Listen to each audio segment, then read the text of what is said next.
Bismillahirrahmanirrahim. Assalamualaikum warahmatullahi wabarakatuh. Alhamdulillahi rabbil alamin. Wassalatu wassalamu ala rasulillahil karim Nabiyyina Muhammadin al-amin wa ala alihi wa sahbihi ajma'in wa ba'd.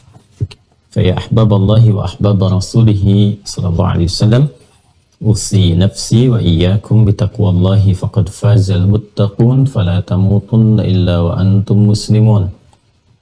Faqala ta'ala Ya ayyuhalladzina amanu taqullaha haqqa tuqatih wa la tamutunna illa wa antum muslimun. Saudara-saudariku, bersyukur pada Allah Subhanahu wa taala kita kembali diberikan kesempatan untuk melanjutkan kajian kita. Semoga seluruh apa yang telah kita pelajari bersama diridhai, dirahmati dan tetap dalam bimbingan Allah Subhanahu wa taala sehingga mendapatkan pembelajaran yang benar, pemahaman yang benar, dan diringankan untuk mengamalkan apa yang telah kita pahami berdasar petunjuk dari Allah dan Rasulullah SAW. Kita bermohon kepada Allah semoga seluruh hamba Allah yang berkehidupan sampai detik ini namun belum beriman diberi kekuatan untuk beriman, bersyahadat sebelum wafat kembali kepada Allah Subhanahu wa taala. Dan semoga para pelaku maksiat diberikan kekuatan untuk bertaubat, memperbaiki berbagai aktivitas sehingga lebih bernilai mulia di hadapan Allah Subhanahu wa taala. Hari ini kita akan mencoba melanjutkan kembali apa yang telah kita uraikan di pertemuan yang lalu terkait persiapan penunaian ibadah siam di bulan Ramadan. Kita telah mendapati pemahaman perbedaan antara saum dan siam yang kemarin telah kita uraikan, dan berkesimpulan bahwa bila yang dimaksudkan saum mencakup seluruh jenis makna menahan, termasuk puasa Ramadan, juga termasuk di luar makna puasa selain Ramadan, menahan apapun baik yang teratur ataupun yang tidak teratur, umumnya terangkum, tercakup dalam kata saum. Jadi kalau Anda ingin mengatakan saum Ramadan pun benar, kalau Anda ingin mengatakan di luar Ramadan dengan saum pun benar sepanjang mengandung makna imsak atau menahan. Tapi ketika kita ingin membatasi makna saumnya pada aturan puasa, puasa yang ditunaikan dengan cara teratur, ketentuan-ketentuan yang telah ditetapkan, ada tertibnya, rukun, syaratnya, dan capaian-capaian tertentu.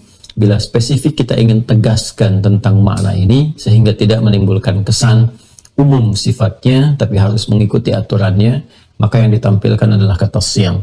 Karena itulah Allah Subhanahu wa taala ketika mengenalkan kepada kita tentang kewajiban menunaikan berpuasa, kata yang digunakan, diksi yang dipilih menggunakan kata siam untuk memberikan penegasan dan memberi kesan bahwa puasa yang ditunaikan ada aturannya, ada ketentuannya, syarat dan kewajibannya, dan tidak memberi ruang sedikit pun bagi kita untuk asal dalam menunaikan puasa itu, bebas dalam menunaikan puasa yang dimaksudkan. Ini barangkali yang telah kita bahas di pertemuan yang lalu, dan sebelumnya kita telah juga menyampaikan alasan kita mengapa mesti berpuasa, baik secara nakliyah, nas, ataupun juga terkait dengan pemahaman logika kita, nalar kita. Sehingga terjawab apa yang kemudian menjadi pertanyaan kita, mengapa mesti berpuasa, kenapa nama puasanya menggunakan diksi siam, dan bahkan persiapan-persiapan menjelang penunaian itu sehingga keadaan kita terbuka menerima apapun yang diperintahkan saat menunaikannya, yang kita kenal dengan istilah tarhib itu. Sekarang kita akan masuk pada lanjutan dari pembahasan di pertemuan yang lalu.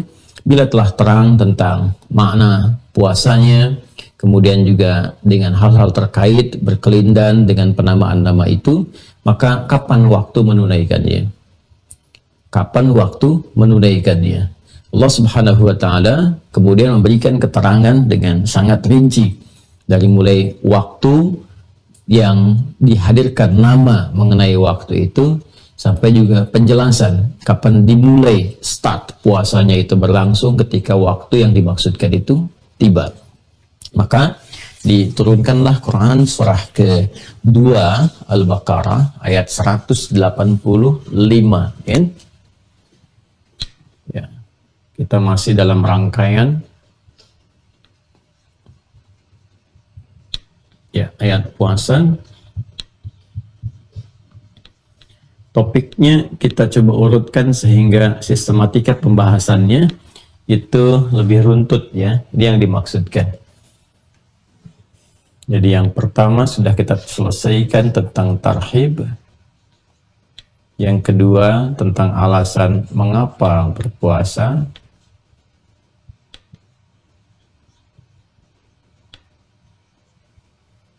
Yang ketiga tentang bagaimana kita berpuasa. Ya, kita belum detailkan ini, kita baru sampaikan tentang diksi yang mengandung ketentuan sehingga tidak dikesankan bahwa bebas puasa seperti orang-orang dulu atau di sebagian non-muslim mengerjakannya. Nah, yang keempat kita masuki sekarang tentang waktu berpuasa. Waktunya puasa itu dilakukan atau dimulai. Ini yang kemudian menghadirkan bahasan dengan berpedoman kepada Quran surah kedua Al-Baqarah ayat 185. Baik. Ketika ayat 183, 184 kemudian diturunkan, ya ayyuhalladzina amanu kutiba alaikumusiyam dan kama kutiba alal ladzina min qablikum la'allakum tattaqun. Hai orang-orang yang telah menyatakan dirinya beriman pada Allah Subhanahu wa taala, mulai detik ini diwajibkan atas kalian menunaikan puasa. Seperti orang dulu juga pernah mendapati kewajiban itu, dan kita akan bahas nanti setelah kita tuntaskan bahasan yang poin 4 ini, siapa orang dulu yang dimaksudkan, bagaimana mereka berpuasa, ya kan? La'allakum tattaqun, agar dengan puasa itu diharapkan kalian bisa meningkatkan takwa kepada Allah Subhanahu wa taala. Nah, kemudian dari sini saja kemudian timbul pertanyaan, kapan puasanya, ya kan? Kapan puasanya? Lalu Allah Subhanahu wa taala memberikan jawaban. Ini sangat menarik. Saya ingin lekatkan dengan nama dulu, baru kemudian ke detail waktu. Diturunkan Quran surah kedua ayat 185 dengan menyampaikan syahrul Ramadan. Syahrul Ramadan.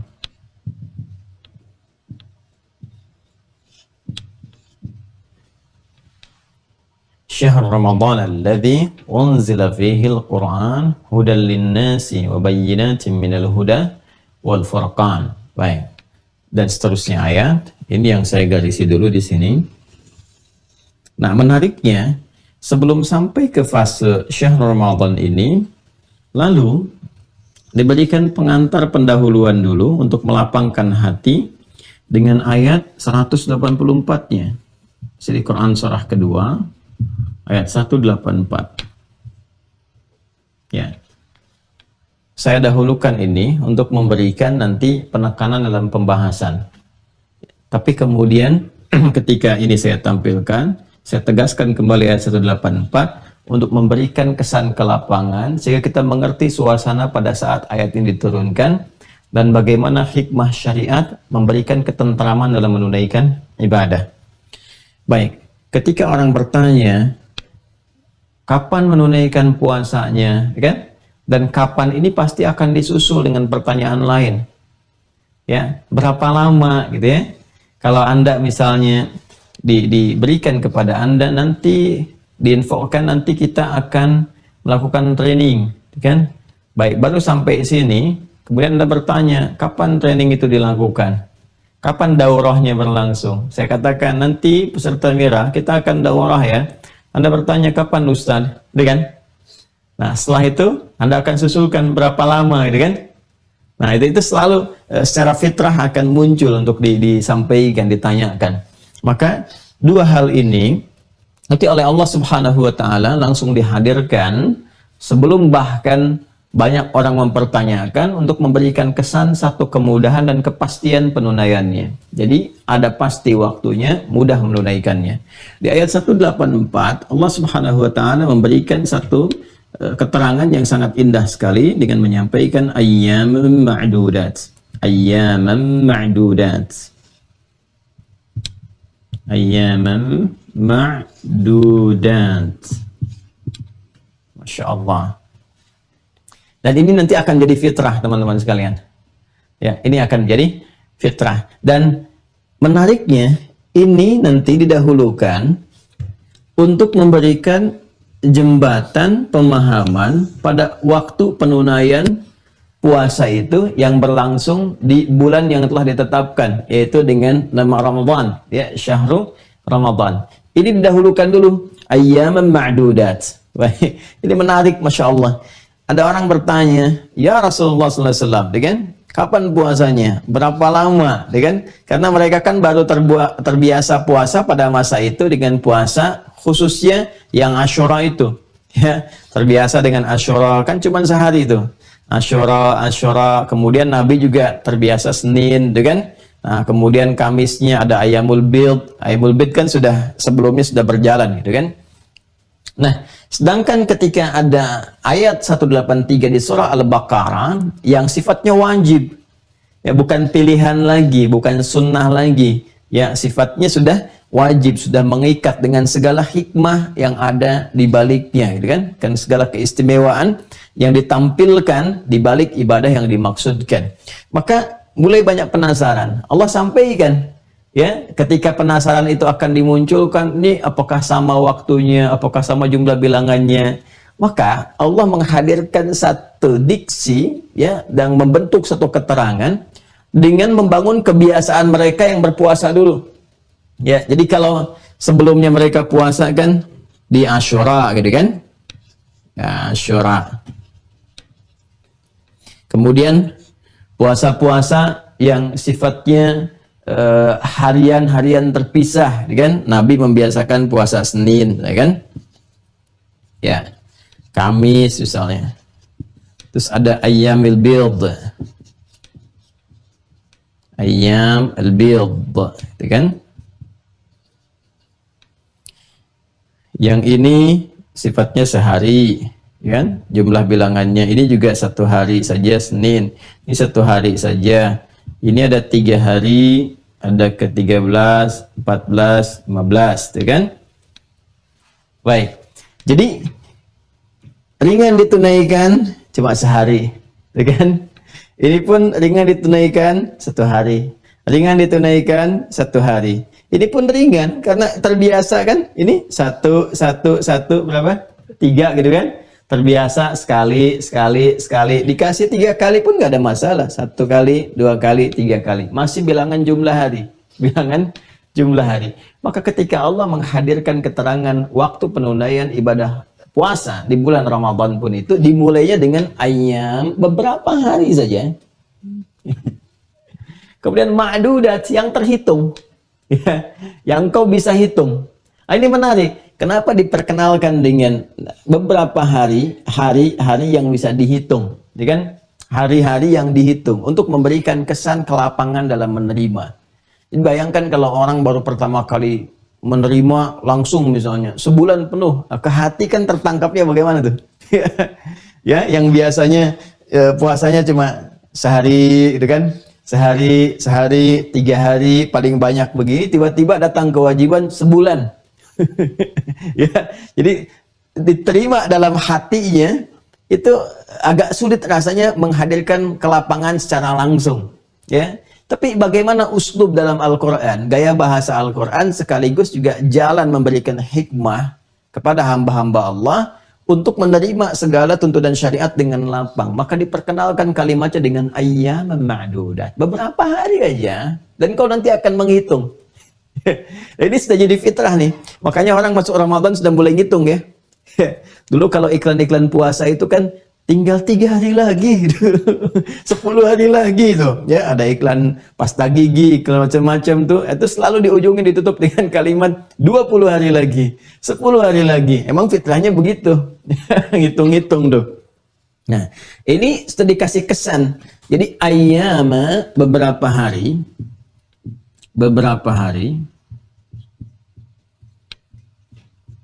ma'dudat yang engkau nanti, ya, bisa bilang, bisa hitung, tapi bentuknya menggunakan ada alif dan ta nih, taknya maftuhah, ya, bentuk jama, yang batasannya agak banyak gitu. Batasannya agak banyak. Jadi kalau batasannya bilangan sedikit, misal dari 3 ke 7 gitu kan. Nah, itu biasanya menggunakannya taknya tak marbutah tanpa alif. Ya, bentuk tunggal, sifatnya begini, ma'dudah. Ma'dudah. Nih. Kan? Seperti ini. Jelas ya? Nah, jadi kalau Anda nanti sifat ayam, kemudian diikuti dengan seperti ini, ma'dudah gitu kan. Nih, taknya tak marbutah. Ini menunjukkan bahwa hari yang dibilangnya itu bilangannya sedikit. Ya, bisa batasannya sedikit. Mungkin 3, 7 gitu kan. Nah, sampai di situ saja. Ya, contoh. Kita lihat di Al-Quran saja. Quran surah kedua Al-Baqarah ayat 80. Quran surah 2 Al-Baqarah ayat 80. Jadi ada orang-orang Yahudi itu pede, ya, nanti di ayat lain mereka mengatakan mereka itu adalah kekasih Allah, kan nahnu abnaullah wa ahibba'uh gitu kan. Ya, mereka adalah kekasih Allah dan yang paling dicintai oleh Allah Subhanahu wa taala. Ya, itu ada klaim sepihak. Ya kan? Nah, karena klaim sepihak ini kesimpulannya salah. Nah, ini seringkali premis yang keliru yang melahirkan kesimpulan yang salah. Ya, mereka mengatakan ya kalau kami sudah dicintai Allah, ya sudah makhluk yang spesifik unggul di atas segalanya, ya kan? Yang terpilih, yang paling dicintai, ya, maka kami pun kalau berbuat salah ya nggak akan dihukum seperti hukuman yang nilainya seperti yang lain. Ya, jadi kalaupun dihukum ya kan namanya sayang katanya. Ya, mereka gambarkan seperti logikanya seperti benar padahal keliru. Ya, kalau orang tua sayang kepada anak kan kalaupun menghukum hukumannya kan nggak keras-keras amat gitu. Jadi mereka menyimpulkan karena kami umat terpilih, ya kaum yang dicintai dibandingkan dengan yang lain. Jadi kalaupun dihukum, ya mereka mengatakan waqalu lan tamassana an-nar illa ayyaman ma'dudah tuh. Ketaknya tak marbutah.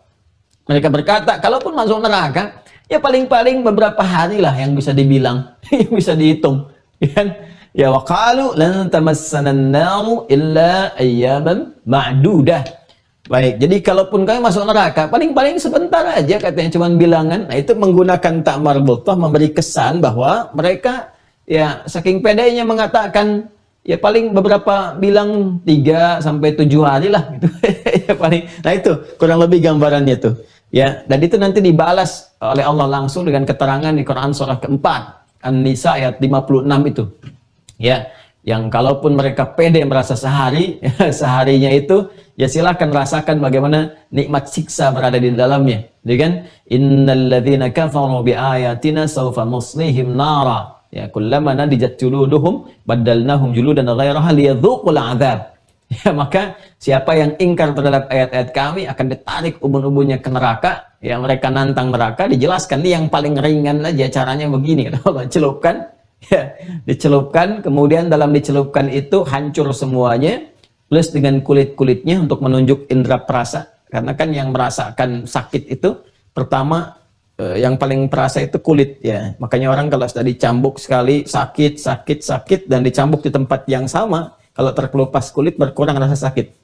Ya, ini Allah memberi pelajaran, begitu dicelupkan, diangkat lagi, ditumbuhkan kembali kulitnya, dihadirkan lagi supaya merasakan rasa sakit yang sama, tidak berkurang sedikit pun. Ya, sekali celupannya yang mereka mengatakan cuma sehari itu, seharinya dibalas lagi di ayat lain nanti itu sama dengan 1000 tahun. Dan nanti bagi orang yang sangat ngeyel, jadi semakin tinggi tingkat ngeyelnya, semakin tinggi tingkat kemungkarannya, kekafirannya kepada Allah, kesyirikannya dan seterusnya, itu dinaikkan nanti sehari bisa sama dengan 50.000 tahun.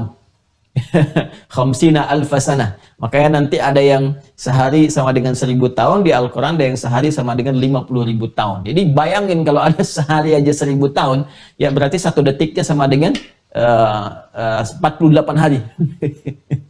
Kurang lebih 1 detiknya sama dengan 48 hari. Jadi celupin sedetik 48 hari itu ukuran dunianya. Nah, ini gambaran. Makanya setelah ditegaskan lagi, nanti yang menarik begini. Begitu dicecar tuh, berapa tuh sedikitnya tuh berapa? Mereka nggak tahu. Ya, dan nggak bisa menjawab kepastiannya. Makanya karena bingung, ya mereka akhirnya ngambang. Kadang menyebutkan pakai tak begini, ya tak marbutah, kadang-kadang dikembalikan ke sini ke tak maftuhah untuk menunjukkan fitrah mereka, mulai galau mereka, nggak tahu jadi berapa lama karena ukuran dunia dengan akhirat jadi beda. Akhirnya di Ali Imran ayat 24, ya, ketika ada sebagian dikonfirmasi lagi, jawabannya menggunakan tak maftuhah dengan alif sebelumnya. Quran surah ketiga ayat 24. Karena itu kalau di Al-Baqarah ayat 80 itu menggunakan tak marbutah yang pendek, di Ali Imran ayat 24 itu menggunakan tak maftuhah sebelumnya alif. Dzalika bi annahum qalu lan tamassana an-naru illa ayyaman ma'dudat wa gharrahum fi dinihim ma kanu yaftarun. Ada Quran surah ketiga Ali Imran ayat 24. Ya kan? Nah, kan itu redaksinya mirip-mirip kan? Yang ini waqalu Al-Baqarah 80, yang ini dzalika bi annahum qalu.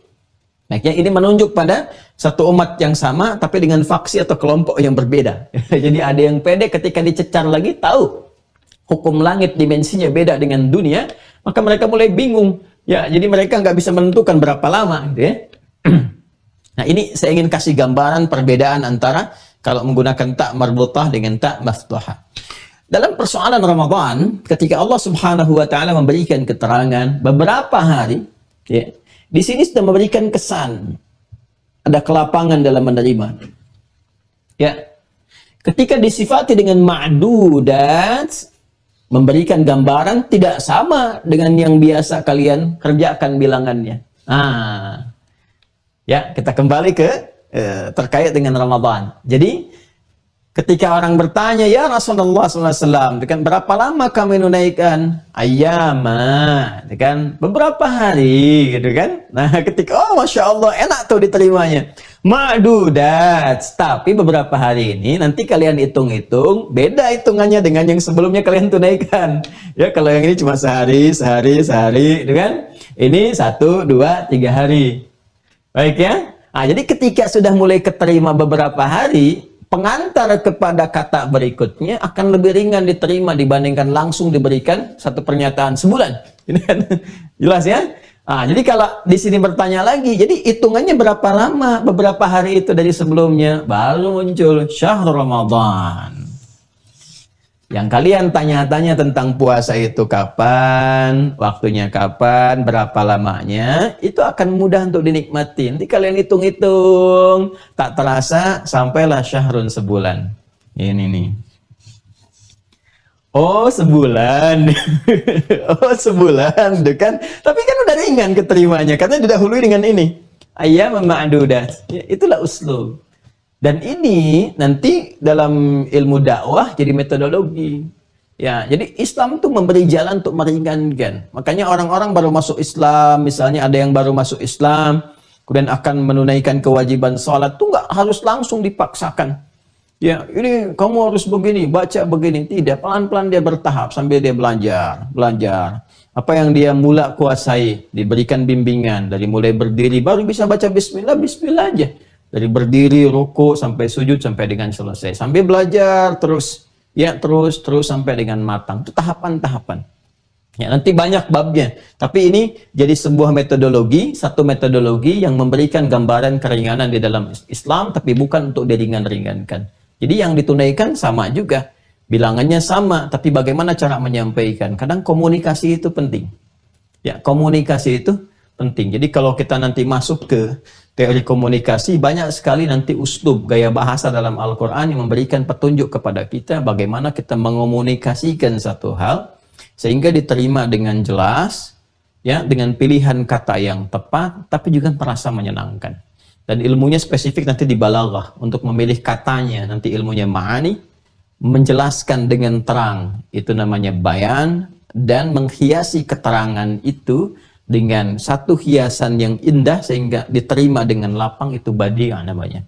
Badi'ah, ya. Nanti ada yang sifatnya misalnya apresiasi tentang kekaguman yang mengesankan sebuah pujian sehingga melahirkan suasana cair yang indah. Ada yang sifatnya nanti menerangkan misalnya ada satu jenis kesalahan tapi dengan cara yang nyaman sehingga tidak merasa dipersalahkan. Ada. Ya, ada babnya tersendiri. Baik. Teruskan ya. Nah, ini selesai ya sampai di sini karena kita bicara baru waktu dulu. Ayyaman ma'dudat, beberapa hari yang kalian bisa bilang, kalian bisa hitung. Jadi kalau ada yang menghitung Ramadan, itu sudah fitrahnya memang begitu. Ya, berarti benar Qur'annya. Sampai ada orang bikin kalender Ramadan. Mulai menghitung. Yo, sekarang udah mau muncul ya. Kalender Ramadan kan udah mulai dibikin tuh. Ya. Jadwal imsakiyah. Tapi unik juga ya kalau jadwal imsak kan jadwal puasa harusnya. Kan imsak kan artinya puasa. Tapi yang muncul jadwal sholat. Pernah lihat gak jadwal imsakiyah tuh? Imsakiyah subuh sampai dengan isya dan seterusnya gitu ya. Pernah lihat gak nanti jadwal imsakiyah? Kan harusnya kan imsak itu kan artinya puasa. Kan kita bahas kemarin. Al-imsaku fil lughati bima'na as-shaum was-shiyam. Jadi saum, siam sama dengan imsak. Jadi kalau jadwal imsak itu seharusnya kalender puasa. Kapan dimulainya puasa, pedomannya apa, ketentuannya bagaimana, jam berapa dimulai tarawih untuk wilayah tertentu, dan seterusnya. Tapi nggak apa-apa lah, karena patokan dasarnya kan dari sholat, itu nggak ada masalah. Ini ya, teman-teman ya. Jadi ini gambarannya. Lalu kita masuk ke sini. Apa itu syahr? Apa itu Ramadan? Kalau mau jawaban singkat, sederhana. Syahr, bulan. Ramadan, ya Ramadan. Jadi, kalau kita mau ambil tafsiran cepat, versi terjemahan, kita katakan, ya udah, ayyam ma'dudat, yaitu dilakukan di bulan Ramadan. Di bulan Ramadan.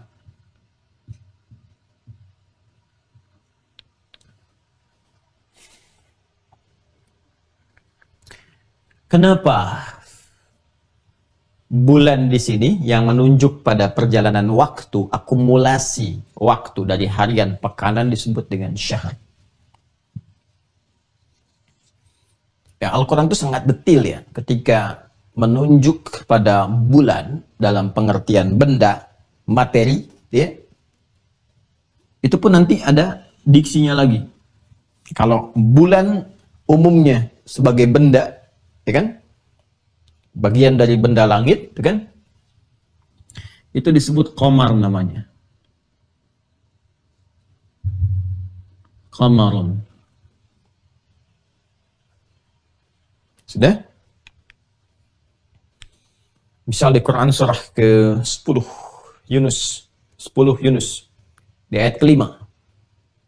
Walladzi ja'ala syamsa dhiya'a wal qamara nura. Dialah Allah yang telah menjadikan matahari bersinar, bulan memantulkan cahaya. Indah sekali ya diksinya yang dipilih oleh Al-Quran dan tepat sekali.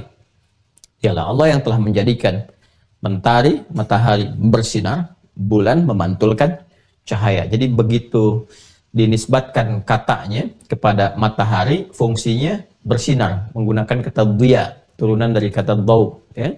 Tapi ketika menunjuk kepada bulan yang ditampilkan nur, ya, pantulan cahaya. Pantulan cahaya. Ini yang dimaksudkan kepada benda ya, kepada makhluk. Ya, kalau dinisbatkan kepada Allah, sumber segala cahaya. Nurnya dimaknai sumber segala cahaya.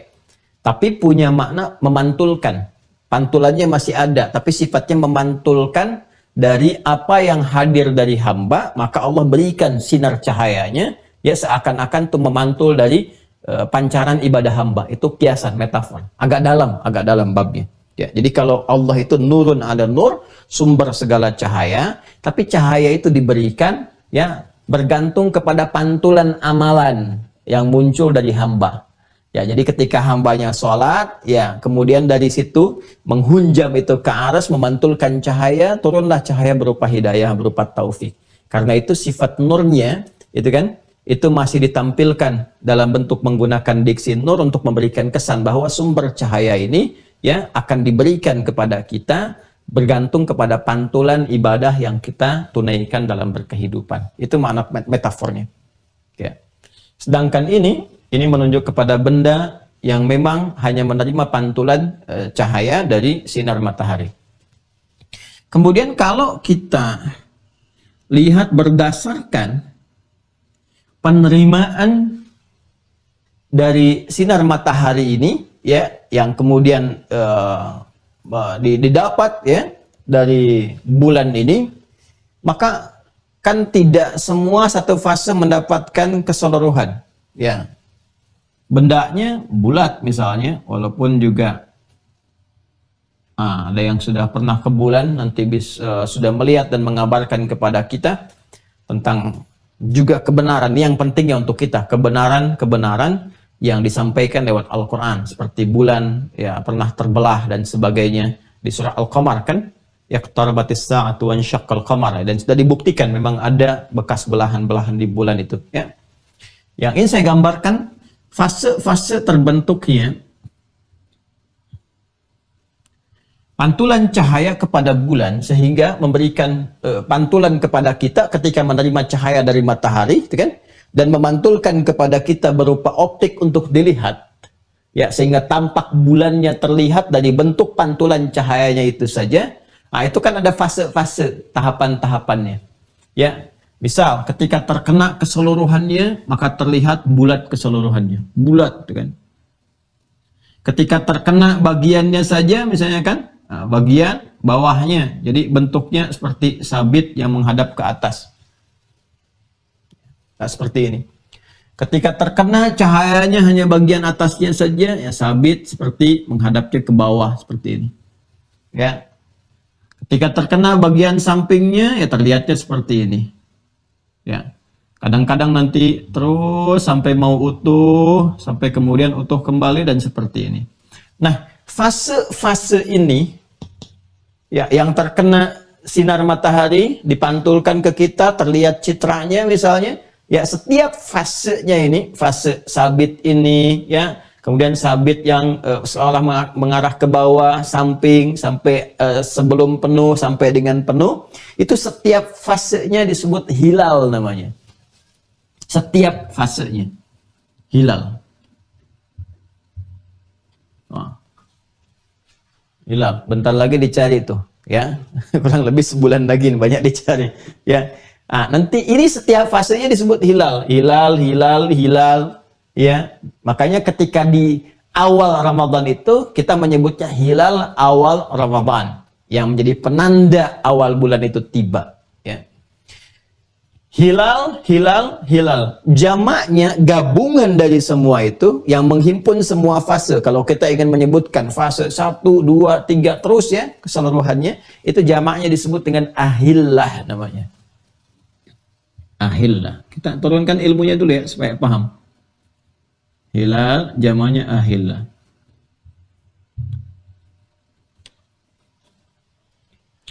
Sahabat junior Ibnu Abbas radhiyallahu taala anhuma pernah mengonfirmasi kepada Rasulullah sallallahu alaihi wasallam tentang makna ini. Ya Rasulullah, itu Masya Allah, ya, beliau itu, dan memang ini tipikal anak-anak kan kalau masih kecil itu sering bertanya, ya. Nah, ini manfaatkan itu. Jadi berbahagialah kalau anak banyak bertanya, ya, banyak bertanya pada sesuatu yang boleh jadi melahirkan pengetahuan baru dan perluasan wawasan. Apa itu fungsinya? Apa maknanya, ya Rasulullah? Bulan itu kok kelihatannya berubah-ubah, ya. Maka langsung turun ayat menjawab pertanyaan Ibnu Abbas ini. Masih kecil tuh bertanya, tapi turun wahyu untuk menyampaikan, ya. Yas'alunaka 'anil ahillah. Quran surah kedua Al-Baqarah ayat 189 itu.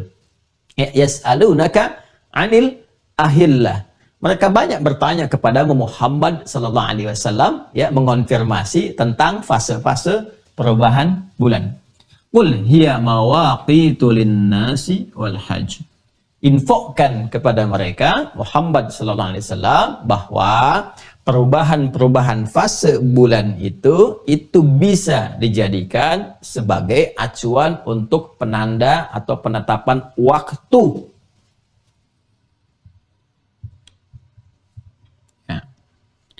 Dan juga khususnya untuk menentukan ibadah haji,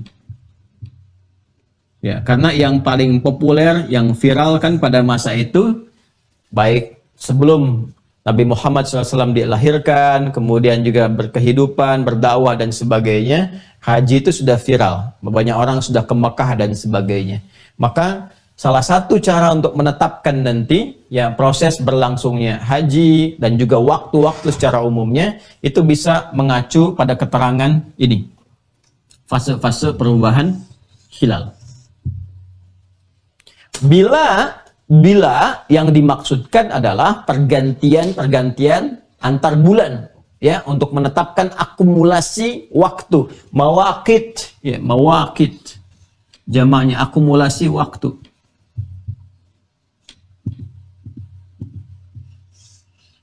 Nah, waktu itu dari bahasa Arab asalnya. Ya, dari bahasa Arab. Jadi kalau satu hari ada 24 jam misalnya, sekarang kita turunkan. Ya. Satu pekan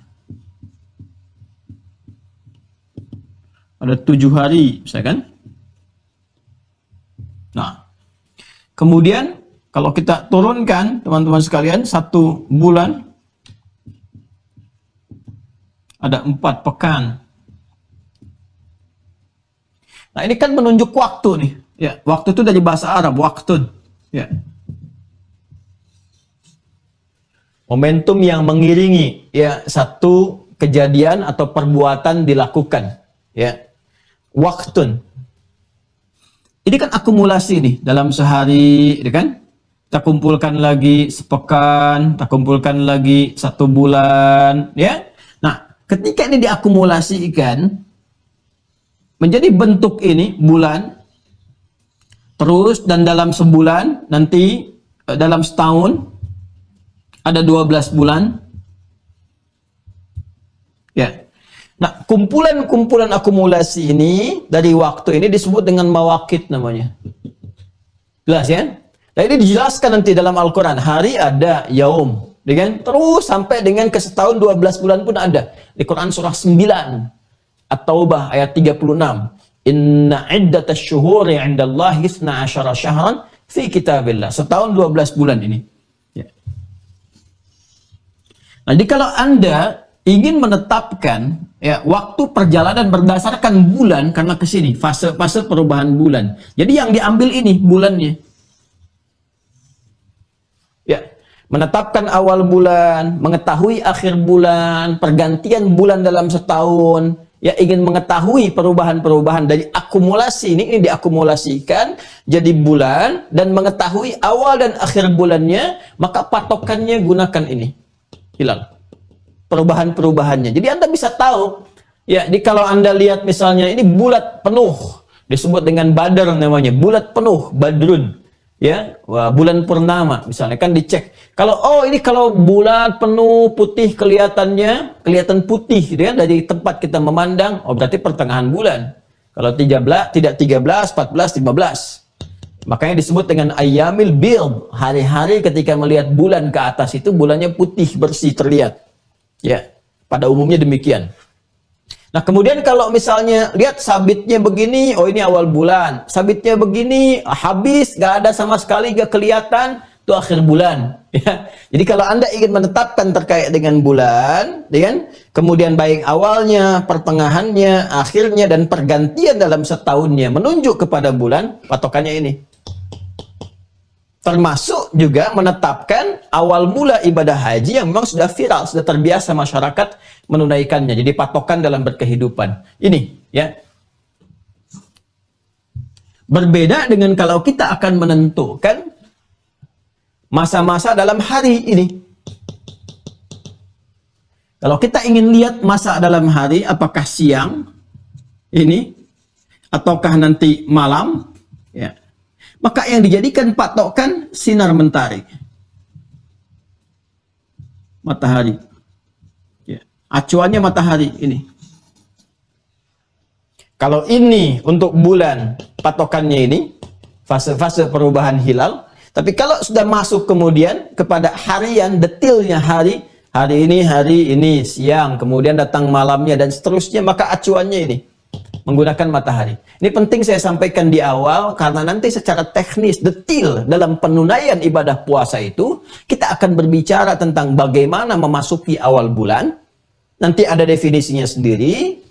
Karena patokannya menentukan bulan itu ke hilal, maka nanti bagaimana cara mengetahui perubahan awal bulan atau akhir bulan berdasarkan keadaan hilal. Ya. Nanti di sini kita akan masuk kepada bab ru'yatul hilal yang dikenal dengan ru'yat, ya. Kemudian yang kedua dengan hisab. Nah, bagaimana keduanya nanti kita bisa jelaskan sehingga kita mengerti.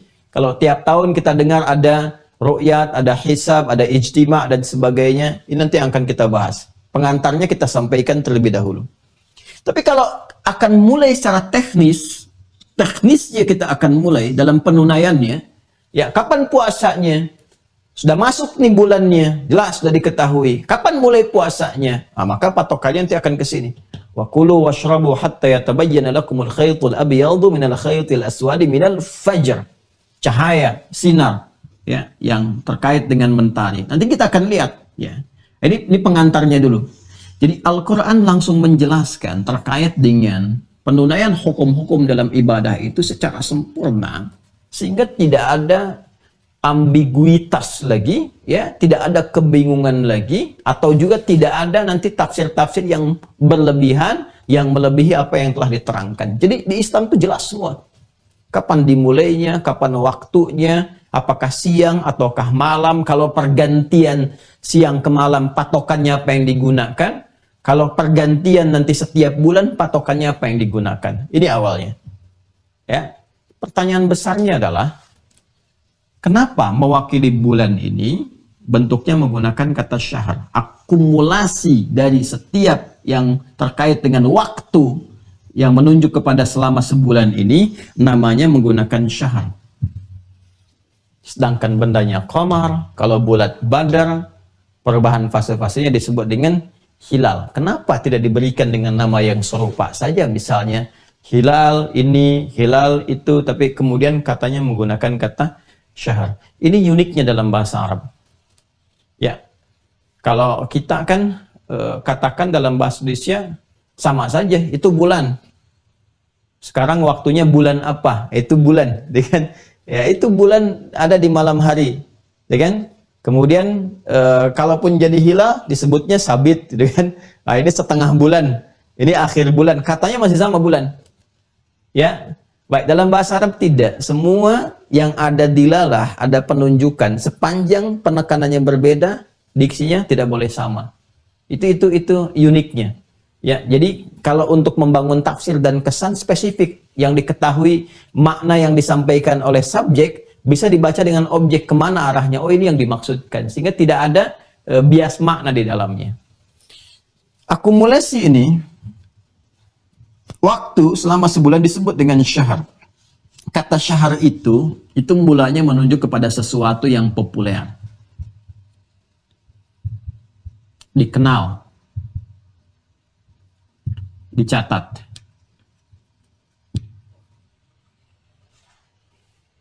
Ya, ini asalnya.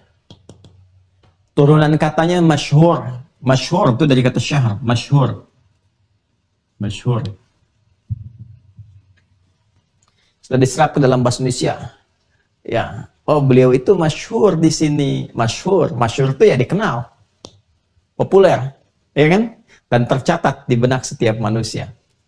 Nah, kenapa perjalanan waktu dalam sebulan itu disebut dengan syahr? Karena umumnya setiap akumulasi waktu dalam sebulan itu menghadirkan peristiwa-peristiwa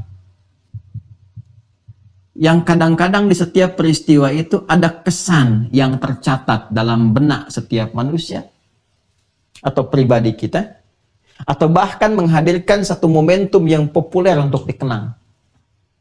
Ya, untuk memberi kesan bahwa dalam sebulan ini pasti ada aja yang diketahui, yang dikenang, ya kan? Yang dicatat dalam benak kita.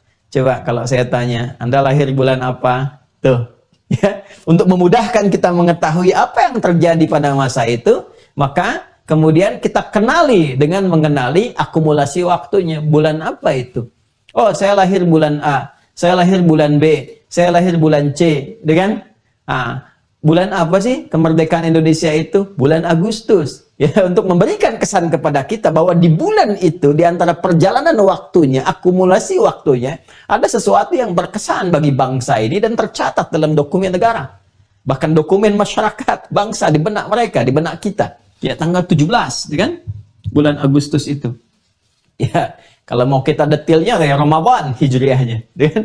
Jadi ini yang memberikan kepada kita sebuah kesan bahwa di balik penamaan kata syahr itu bukan sekedar menunjuk pada akumulasi waktu sebulan, ya, tapi ada kesan makna di dalamnya yang kuat, memberikan isyarat bahwa setiap waktu yang dilalui itu akan senantiasa menghadirkan kesan yang tercatat, akan senantiasa menghadirkan peristiwa-peristiwa yang kadang viral, kadang populer, tapi itu semua singkatnya adalah memberikan dorongan kepada kita untuk mencatat di benak kita. Nah, kenapa ayat ini salah satunya membuka dengan menggunakan kata syahr bukan ingin sekedar menunjuk secara teknis bahwa penundaan puasa berlangsung selama 1 bulan. Ya. Tapi juga memberikan isyarat kepada kita dalam perjalanan sebulan itu pasti setiap harinya akan ada kesan yang didapatkan. Ya. Coba, kesan pertama awal Ramadan pasti akan berbeda dengan pertengahannya. Ya, kesan pertama begitu menggoda, selanjutnya terserah Anda, kan? Ya, masuk ke masjid, banyak orang tilawah, selanjutnya ya pilihan bagi Anda untuk meneruskan. Ya, makanya awal Ramadan dengan pertengahan Ramadan kesannya beda. Ya, pertengahan Ramadan dengan akhir Ramadan kesannya beda. Coba lihat kesan awal Ramadan, orang sungguh-sungguh, serius, semangat, macam-macam. Akhirnya kesannya kan yang muncul mudik. Ya, yang dihadirkan di benak-benak orang pada umumnya. Kesannya Idul Fitri, kesannya zakat fitri. Lihat tuh, awal-awal sampai akhir, setiap harinya selalu ada kesan yang dibawa. Nah, inilah keindahan ya ketika kita mendalami di sisi ini dari sudut bahasa aja. Ya, dan diksi Quran tuh ketika menampilkan selalu tepat gitu. Ya, kalau nggak percaya nanti masuk deh ke bulan Ramadan. Bukan cuma kita dapati puasanya sebulan. Dan aplikasi dari ini, penerapan dari ya bagaimana penentuan awal bulan itu mengacu kepada peredaran ini. Ya, fase bulan, baik nanti dengan menggunakan metode ru'yat ataupun hisab. Jadi ininya dipakai. Ya, waktunya berlangsung sebulan ditetapkan dan kesannya pun muncul di setiap waktu. Dan ini itu di cover dengan satu diksi saja, satu kata. Ya, kayak saya di awal saya katakan tadi, kalau kita hanya ingin membahas terjemahan selesai sebulan, puasa sebulan. Tapi kalau kita masuk ke sini, kita bisa merasakan, oh Masya Allah, itu kan semua yang kita alami setiap waktu, khususnya di bulan Ramadan itu ada sesuatu yang kesan yang tampak. Baik, selanjutnya, ini kan punya makna populer, ya. Kemudian setelah itu populer, dicatat, terkenal ya dengan segala apa yang tadi diuraikan. Setelah itu muncul Ramadan. Apa itu Ramadan? Dan kalau ayat ini turun dengan mengatakan syahrul Ramadan, ya, dan diberikan info kepada masyarakat di masa itu, di era Nabi Sallallahu Alaihi Wasallam, berarti harus ada yang dikenal dong, yang populer di Ramadan ini, sehingga diketahui oleh masyarakat. Logikanya kan begitu, ya kan? Syahr itu kan sesuatu yang dikenal, diketahui, akumulasi satu kejadian yang diketahui, sehingga orang tuh kalau disebutkan itu, oh tahu, berarti yang itu yang dimaksudkan. Ya kan? Baik, sekarang apa yang disebut dengan Ramadan? Artinya apa? Maknanya ya, secara kebahasaan apa? Secara sosiologis, antropologis pada saat itu, ya pemahaman masyarakat Arab itu tentang Ramadan bagaimana, sehingga mengesankan kepada mereka bahwa ya sudah Ramadan ya ini. Ya nggak ada yang lain lagi. Baik, ya. Yuk kita lihat dulu ya pemaknaan awalnya. Jadi nama Ramadan itu di jahiliyah sudah ada, pra-Islam sudah ada. Ya, saya sering sampaikan kepada Anda, seperti guru kami mengajarkan juga, ulama-ulama kita, bahwa segala hal tradisi yang baik yang sudah ada, yang mendukung kepada hajat hidup, berkehidupan, dan tidak bertentangan dengan syariat, itu malah Islam mendorong, ya, melestarikan dan mengisi, mempertahankan dengan memberikan pedoman-pedoman baik. Jadi Islam tidak anti dengan kemajuan. Ya, Islam tidak anti dengan kreativitas, kreasi-kreasi yang baik. Tapi bagaimana kreativitas itu melahirkan maslahat bagi hajat berkehidupan manusia. Ya, hajat hidup orang banyak. Nah, itu dijaga. Bagaimana bisa berkeadilan, berkemajuan dengan tetap berkeadilan dan berkemaslahatan. Ada nilai maslahatnya. Jadi agama itu memberikan pedoman supaya semua nilai interaksi dalam berkehidupan punya maslahat. Ya, kalau dia terlihat maju tapi merusak, ya, maka agama akan datang memberikan perlindungan. Ya, ini dijaga kehormatan. Kalau diteruskan bisa rusak tatanan kehidupan. Ya, penjagaan untuk menjaga kehormatan itu disebut haram, hukum haram namanya. Jadi haram itu dihadirkan untuk menjaga, bukan ingin meruntuhkan status atau kemuliaan tertentu, seperti yang pernah saya sampaikan dahulu. Jadi kalau sekarang ada kemajuan teknologi, bagi Islam biasa saja. Dari dulu juga kemajuan sudah muncul. Ya, tapi bagaimana hukum didatangkan untuk bisa memberikan jalan kemaslahatan. Ini cara berpikirnya. Ya. Nah, ini juga di masa-masa pra-Islam sudah ada. Ya, kemajuan dalam menetapkan, memberikan nama, istilah, dan sebagainya, termasuk melekatkan nama-nama akumulasi waktu dalam sebulan yang berjalan selama setahun. Jadi orang-orang Arab pada masa itu, ya di Jazirah Arab juga, itu sudah mereka memiliki nama-nama bulan dalam setahun. 1, 2, 3, 4, 5, 6, 7, 8, 9, 10, 11, 12. Ya. Yang biasanya mereka tetapkan nama-nama bulan ini berdasarkan peristiwa yang viral, yang populer, yang marak pada saat itu, yang mudah untuk dikenal. Jadi orang Arab itu simple, orang-orang dulu tuh. Ada peristiwa apa? Nah, itulah yang paling dikenal masyarakat pada umumnya di Jazirah. Jazirah itu kan 5 wilayah yang pernah saya sebutkan. Ya, wilayah Hijaz, pada masa itu masih mencakup Mekah, Madinah, kemudian Taif, kemudian ke Yaman, ya, antara Yaman dengan Hijaz itu ada Tihamah, kemudian nanti Yaman ke arah Najd, ada Yamamah, kemudian Najd. Jadi Hijaz 1, Tihamah 2, Yaman 3, Yamamah 4, Najd 5. Terus tinggal perbatasan-perbatasan. Ya, ke utaranya nanti di situ ada Syam, ya, Syam dari kata Syamal. Ya, Syamal Jaziratul Arab, bagian utaranya itu akan ditemukan nanti wilayah-wilayah itu ada Palestina, Yordania sampai ke Syria dan seterusnya. Ya, kemudian nanti ke atasnya sedikit itu ada Irak, ya, wilayah lamanya Babilonia, nanti ada Persia, geser sedikit ke kanan ada Iran, kemudian bertemu dengan Teluk, ke bawahnya nanti ada Oman, ya. Dan ke kanan ke sebelah sininya, kalau mau diteruskan terus sampai dengan ke bawahnya, nah kita akan temukan nanti banyak hal-hal juga yang indah dengan perbatasan-perbatasan yang kita kenal dengan Sudan misalnya dan turunan-turunannya sampai ke Mesir dan seterusnya. Nah, ini teman-teman sekalian, di wilayah Jazirah Arab yang tadi saya sebutkan 5 wilayah itu mereka simpel aja. Ya, di peristiwa itu ada yang sangat terkenal. Raja Abraha datang, mau ngancurin Ka'bah gitu kan, bawa banyak gajah, maka mereka sebut tahun ini tahun gajah. Simpel aja. Ya. Nah, ke bulan juga begitu, terbawa suasananya. Ya, bulan pertama mereka sebut dengan Al-Muharram. Ada al-nya ya, teman-teman. Ya, di Arab juga kadang-kadang ini ada kekeliruan atau kesalahan dalam menyebutkan. Seringkali al-nya hilang dengan mengatakan Muharram gitu. Ya, ini di pelajaran bahasa Arab itu nanti ada bab namanya al-akhta' al-lughawiyah asy-syai'ah. Ya, kesalahan-kesalahan yang cenderung kaprah di masyarakat sehingga dipahaminya akhirnya kesannya tampak dengan kata itu padahal awalnya bukan kesana penunjukannya. Ya, contoh mabruk. Ya, mabruk, alfa mabruk, alaika mabruk gitu kan. Mabruk itu asalnya unta duduk. Jadi jangan mau disebut mabruk. Mabruk ya akhi. Oh, enggak mau. Mabruk itu asalnya unta duduk. Unta duduk itu disebut mabruk dari kata barakal ibilu, kan? Untanya duduk. Atau yang kedua mengambil metafor seperti unta duduk. Kalau di militer itu ada latihan tuh sambil merangkak begini, itu disebutnya baraka. Ya, militer yang sedang berlatih merangkak begini, ya, atau unta yang sedang duduk itu baraka. Ya, sifatnya keadaannya disebut dengan mabruk. Tapi kalau kita ingin menyelamati orang namanya mubarak. Ya, mubarak itu disebut dengan mubarak ya akhi, dari kata baraka yubariku. Selamat ya akhi, kamu dapat promosi. Selamat ukhti, kamu dapat begini. Mubarak namanya. Ya, mubarak ya akhi. Enggak, saya enggak suka jenang. Oh, bukan, maksudnya selamat. Gitu ya.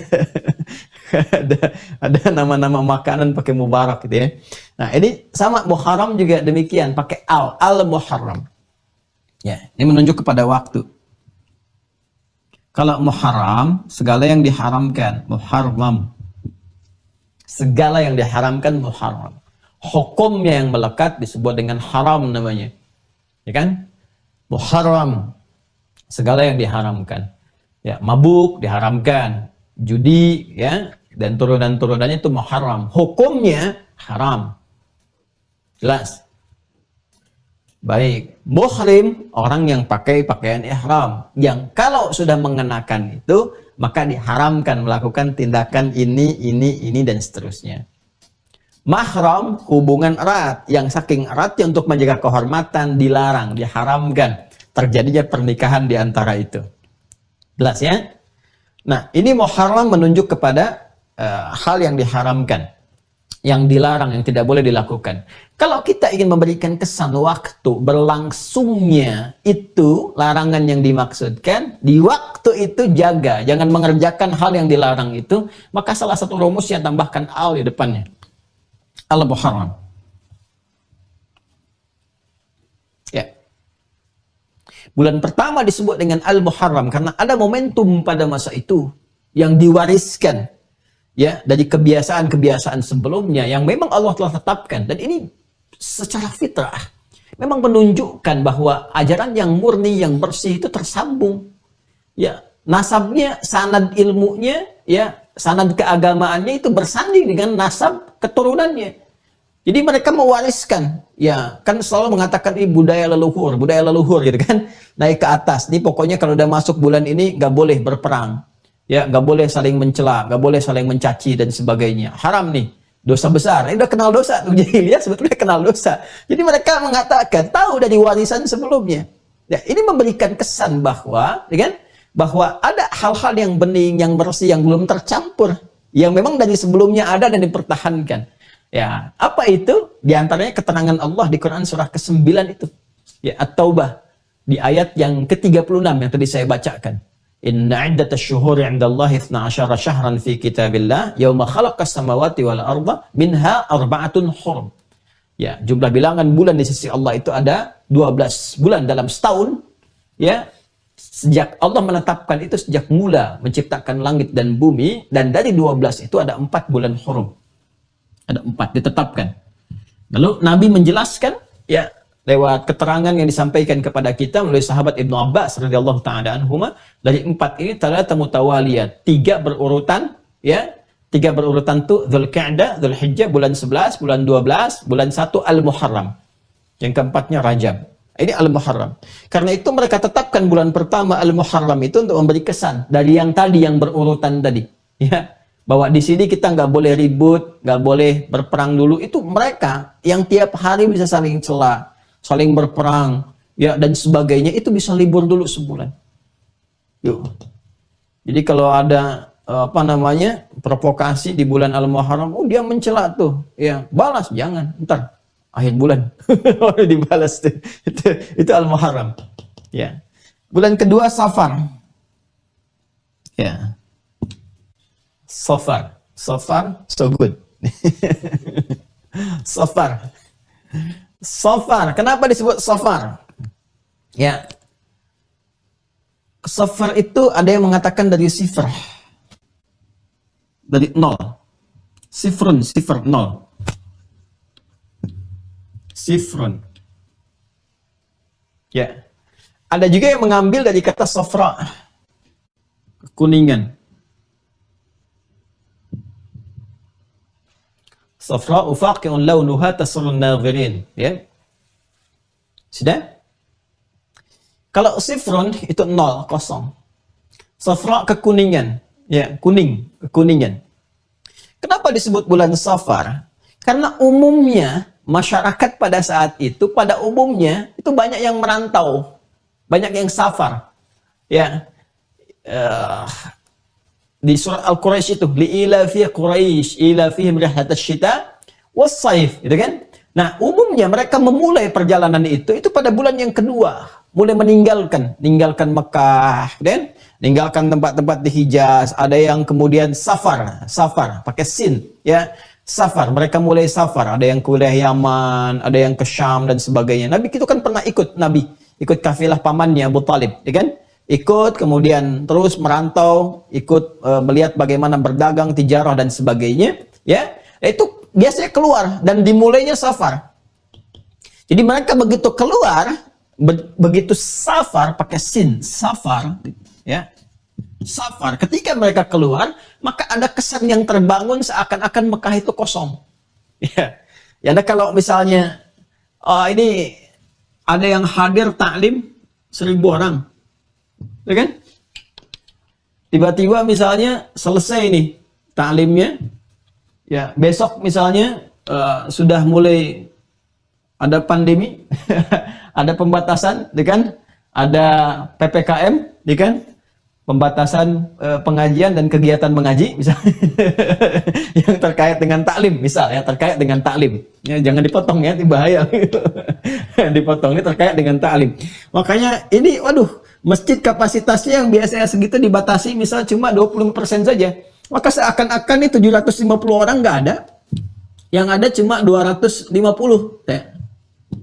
Misal. Ya, maka dengan 250 orang ini seakan-akan keadaan masjid kosong, padahal orangnya ada kan, cuman terbatas. Ya, maka orang-orang pada masa itu ketika melihat yang biasanya kumpul, duduk, kan bercanda ria, ya yang lainnya ada yang maksiat, ada yang macam-macam, itu karena mulai berangkat, pergi, berniaga. Kan yang paling keren di Arab itu kan ada 4 status, ya kan? Ya, yang keduanya kan tajir. Tajir itu pedagang. Ya, beda dengan istilah orang sekarang. Oh, kamu tajir, ya. Tajir yang dimaksudkan itu pedagang. Ya, jamaknya tujar. Perdagangannya bisnisnya tijarah namanya. Ya, itu kelas nomor 2 di kalangan masyarakat Arab pada saat itu.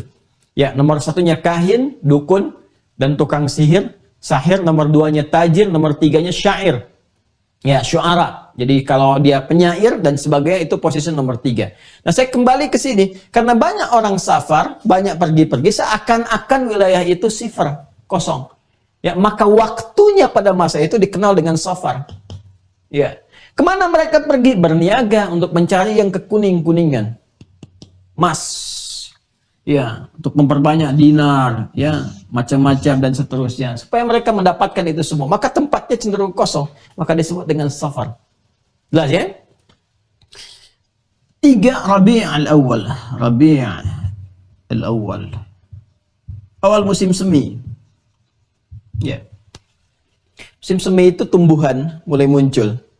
Ya, mulai benihnya, kan? Mulai muncul dedaunan, mulai akan berbunga dan sebagainya. Nah, dalam bahasa Arab itu sesuatu yang muncul terlihat indah dari tumbuh-tumbuhan dan sebagainya, itu disebut rabi' namanya. Ya, jadi ketika muncul itu suasana tumbuhan mulai terlihat, kan? Sedikit-sedikit terus cuaca mulai agak enak, gitu kan? Nggak terlampau panas, nggak terlampau dingin dan seterusnya. Mereka menyebutnya dengan rabi'. Pembukanya disebut Rabi' al-Awwal. Penutup dari musim itu disebut dengan Rabi'ul Akhir. Jadi bukan Rabi'ul Tsani, tolong diluruskan ya. Rabi'ul Akhir. Bukan Rabi'ul Tsani ya. Karena kalau ada Rabi'ul Tsani nanti ada Rabi'ul Tsalits, Rabi'ul Rabi', Rabi'ul Khamis dan seterusnya. Jadi yang dimaksud Rabi'ul Akhir. Rabi'ul Awwal, Rabi'ul Akhir. Hilang musim semi, datang musim kering. Mulai kemarau. Ya, dan mulai berguguran. Ya, tumbuh-tumbuhan mulai berguguran, jatuh dan sebagainya. Baik ya? Mereka sebut dengan Jumada. Ya, Jumada. Bukan dia, bukan Jumadi. Kalau Jumadi orangnya. Jumada.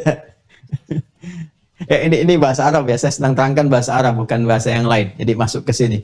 Jadi kalau Anda ngelihat kering gitu kan, kemarau tuh wajahnya kemarau tuh, nggak ada senyumnya. Itu Jumadi tuh. Ini bahasa Arab ya, bahasa Arab. Tentu di bahasa lain bisa berbeda. Jumada itu gugur, musim kering. Nah, pembuka perpindahan dari Rabi ke musim gugur, ya, sehingga mengesankan udah kemarau, daun-daun gugur dan sebagainya, itu disebut Jumadal Ula. Bukan Jumadal Awal, tapi Jumadal Ula. Dan baik, penutupnya Jumadal Akhirah. Jumadal Akhirah. Jumadal Akhirah. Sudah. Bulan ketujuh, ini menarik juga nih. Ya. Bulan ketujuh ini mirip dengan ini, Al-Muharram ini.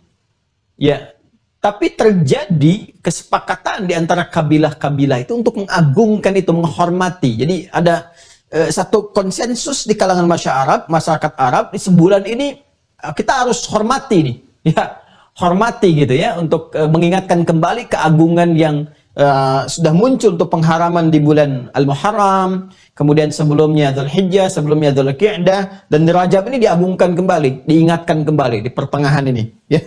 Baik. Nah, yang kadang-kadang mereka bilang nanggung nih, udah nanti aja gitu kan. Kan nanti bulan ke-11 datang lagi. Jadi yang ini toleransi aja. Ada satu suku yang tetap mempertahankan. Suku itu bilang nggak bisa. Jaga nih. Ya, ini kemuliaan, ini kebaikan. Suku itu disebut dengan suku Mudhar namanya. Kabilah Mudhar. Ya, karena itu kalau sudah disebutkan bulan yang ketujuh ini selalu dilekatkan dengan nama suku yang dimaksudkan. Itu Rajab. Rajab. Rajab itu dalam bahasa Arab artinya at-ta'zim, sesuatu yang diagungkan. Ya, karena awalnya orang Arab mengagungkan itu, yang dipertahankan ini oleh suku Mudhar untuk memberikan kesan bahwa ini bagian dari konsensus kebaikan kita semua yang memang dihormati dari sejak dulu dan harus dipertahankan. Ya, Rajab. Kemudian masuk bulan 8. Nah, ini mulai terasa nih persiapan. Persiapan ke fase bulan ke-9. Karena nanti bulan ke-9 ini ada pengaruh nanti dari penetapan kalender di Babilonia yang memadukan langsung antara unisolar. Unisolar itu bulan dengan mentari. Jadi dipadukan jadi satu. Ya, jadi kan ada yang kalendernya mengacu kepada Masehi saja gitu kan. Masehi, ada yang Masehi itu kan berdasarkan nanti secara singkatnya sih ke mentari gitu ya, patokannya gitu. Nah, kemudian ada yang dia berpatokannya kepada bulan saja. Bulan, ini matahari. Nah, ini ada yang menggabungkan.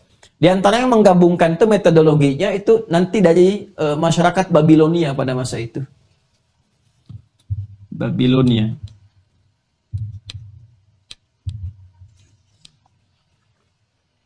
Wilayah Irak lah ya. Kalau sekarang wilayah Irak. Jadi kalau di Hijaz itu dari Najd naik ke atas terus ya ketemu ke wilayah Persia. Irak, terus Persia, Iran. Ya. Ini kalendernya unisolar, menggabungkan antara matahari dengan bulan pada masa itu. Nah, sehingga apa implikasi yang terasa? Yang terasa ya kalau sudah musim panas, panas saja. Ya, musim dingin, dingin aja.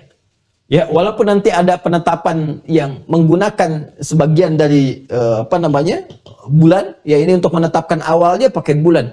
Ya, tapi yang menariknya begini, yang menariknya untuk mempertahankan musimnya tetap menggunakan matahari di sini. Ya, sehingga kalau panas ya panas saja terasanya.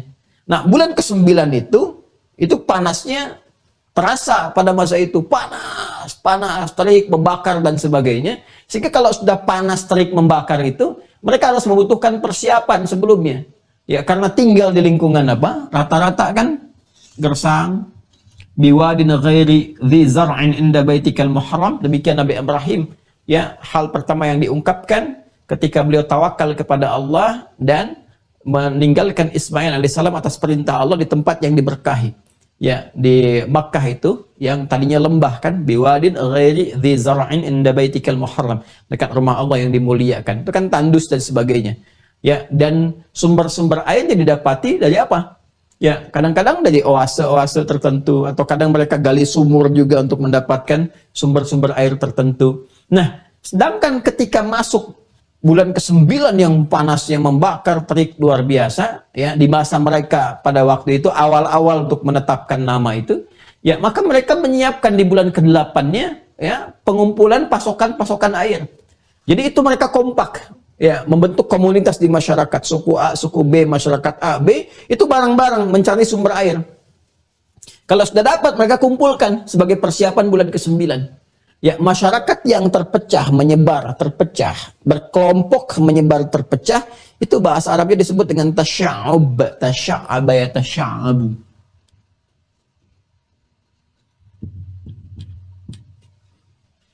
Kumpulan keadaannya, ya, yang menunjuk waktu itu mereka berkelompok dan menyebar mencari air disebut Sya'ban, namanya Sya'ban. Ini asalnya. Ya. Untuk persiapan apa Sya'ban ini? Persiapan bulan ke-9. Ya, karena ada panas yang membakar. Dalam bahasa Arab, ya, sesuatu yang membakar sampai ke kerikil itu terasa panas. Jadi kalau Anda nginjak kerikil, panas, luar biasa panas karena ada serapan panas di situ, ya, dari hasil satu cahaya atau panas yang dipancarkan, saking membakarnya, ya, saking teriknya, itu orang Arab mengatakan Ramadha, atau dia katakan sifatnya Ramdha begini. Kalau Anda ingin naikkan lagi tingkatnya, levelnya sampai berbentuk superlatif, tambahkan alif dan nun di ujungnya. Kalau ini dasarnya ra, mim, dad begini, ya. Ada rumus di dalam bahasa Arab, kalau Anda ingin rubah ke bentuk superlatif, menunjukkan sangat, banyak, lebih dari sebelumnya, tambahkan alif dan nun. Ramadha, tambah alif dan nun, jadi Ramadan. Ya. Syakara, ya kan? Kemudian ghafara, hasuna, ya, ghafara, ghufran, ada alif dan nun di ujungnya. Rahima, rahman. Ya, rahmat yang luas, yang banyak, yang sangat, dan sebagainya. Ini Ramadan. Kenapa disebut dengan Ramadan? Ingin memberikan kesan di awalnya bahwa pada masa itu terjadi peningkatan suhu panas, terik membakar. Ya, sehingga saking panas terik membakar itu, sumur-sumur itu bisa kering dan seterusnya. Maka perlu persiapan sebelumnya. Di Sya'ban mereka persiapan mencari air, di Ramadan ya mereka sudah mendapati suasana terik membakar, tapi sudah mencukupi pasokan airnya. Jelas ya? Baik. Kemudian setelah itu teman-teman sekalian, selesai nih Ramadan. Teriknya sudah selesai kan? Nah, mulai masa teduh, peralihan, dan menariknya sudah mulai mendekati momen-momen orang berdatangan untuk menunaikan haji. Ya. Ya, menunaikan haji itu kan di bulan yang ke-12 ya, nanti yang disebut Dzulhijjah. Saya dahulukan dulu Dzulhijjahnya. Ya. Dzulhijjah. Ya. Orang sudah mau berhaji. Ya, masuk mau ke-9 Dzulhijjah itu sudah mulai berdatangan di awal-awal. Ya, karena kalau sudah masuk momennya mulai padat. Jadi motifnya macam-macam. Nanti motifnya ada yang memang untuk haji, ada yang mau dagang, yang jualan dari dulu. Makanya di Al-Baqarah ayat 198 itu, ya, itu diberikan oleh Allah kesempatan kalau ada orang memang yang motifnya mau dagang, ya bisnis, dia nggak dapat bagian dari hajinya. Ya, laisa alaikum junahun an tabtagu fadlan min rabbikum. Jadi nanti dari ayat 196 ya, penyempurnaan haji dan umrah, 197 menunjuk kepada waktunya, 198 terus nanti sampai dengan ayat 203, itu rangkaiannya. Di antara rangkaian itu Allah menyampaikan, nggak berdosa kalau orang datang ke situ untuk jualan, untuk dagang, nggak ada masalah, silahkan gitu kan. Tapi dia nggak dapat keutamaan dari haji.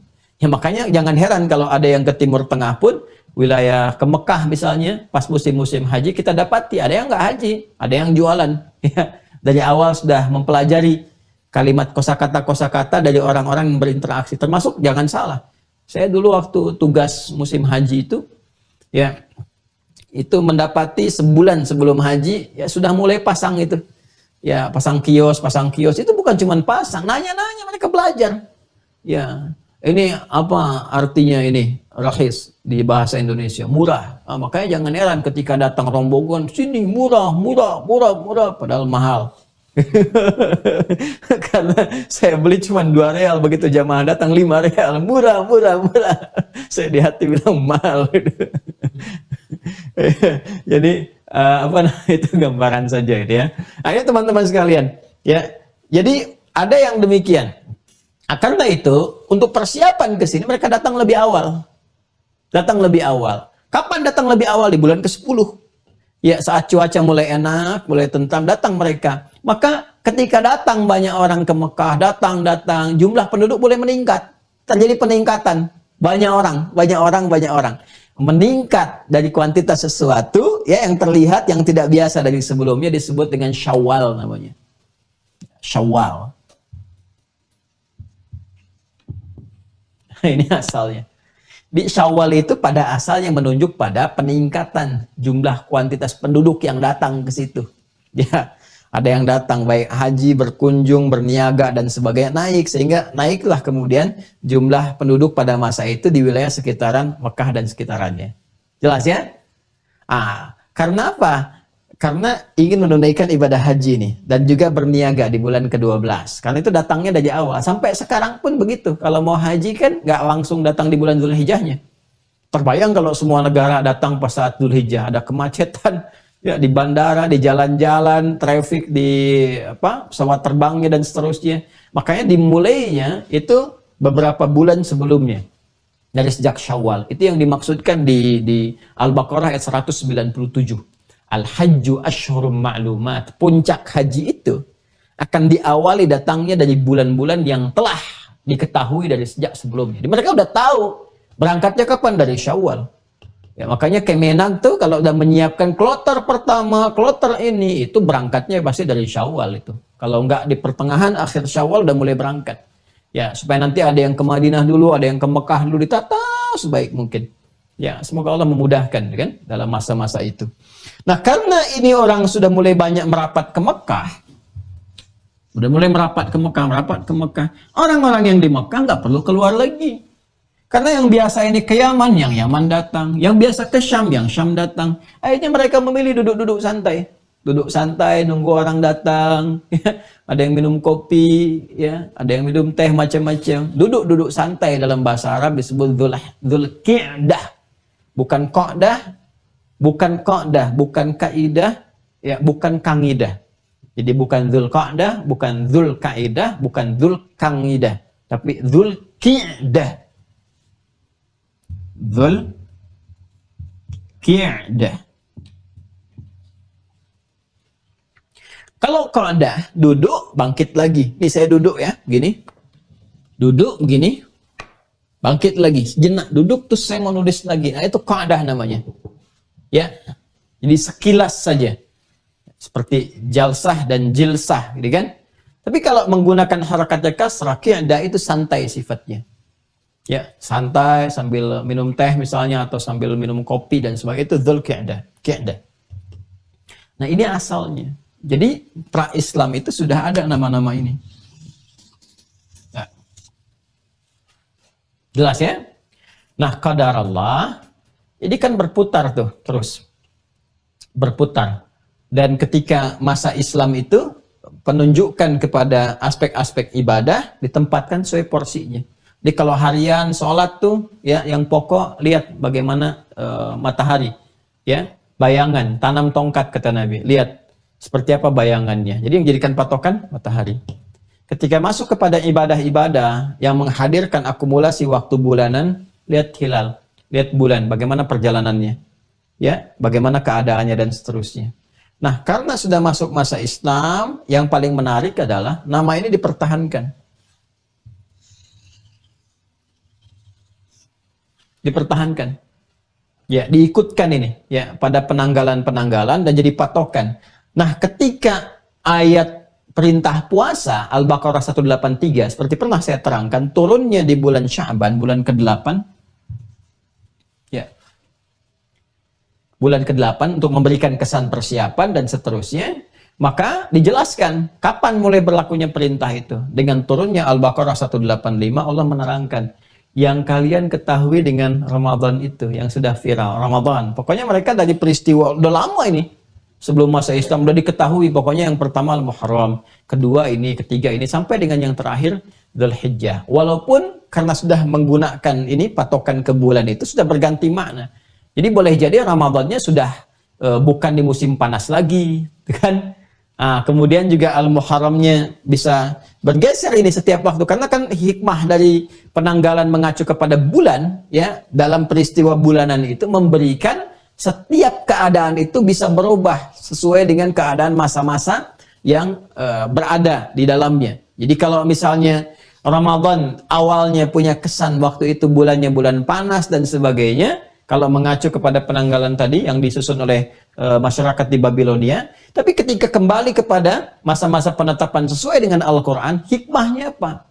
Hikmahnya suasana ibadah puasa yang ditunaikan di bulan yang dikenal dengan Ramadan, awalnya hanya mengacu pada satu keadaan, itu bisa datang dan hadir di setiap musim dan waktu-waktu yang berputar. Jadi dia bisa musim panas, musim dingin, kan? Musim semi, ya, musim gugur dan sebagainya, berpindah itu. Sehingga hikmahnya apa? Hikmahnya memberikan rasa yang beragam kepada kita saat menunaikan ibadah Ramadan itu, Masya Allah.